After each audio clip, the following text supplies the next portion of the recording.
Kamusta naman po, judges? Ano na po ang nararamdaman nyo ngayon? Ako pagod na ako. Napagod ako. Ang gagaling nila. Ang hirap maging judge kung magagaling masyado. So, I give up. Ay, I give up. Pero wait lang, dahil may kakanta pa po. At yes, eto na nga. Sino kaya ang magme-mentor sa ating next Kiri Hopeful na si Cara? Silipin natin.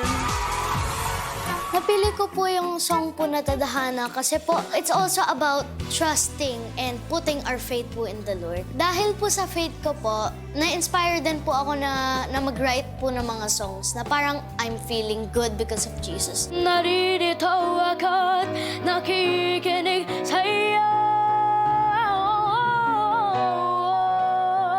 So with Cara, humili siya ng kanta na alam niyang kaya niya and at the same time mapapakita niya yung flexibility ng boses niya. Masaya naman din po ako kasi masaya din po siya. At yung mga payo lang po niya sa akin po, yung mga ad-lib po.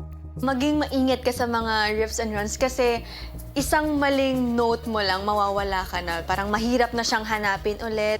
Masaya din po siya na malaki din po boses ko, magaling daw po ako. In this journey po of Idol Kids, this semifinals, my beliefs will guide me to my biggest dreams.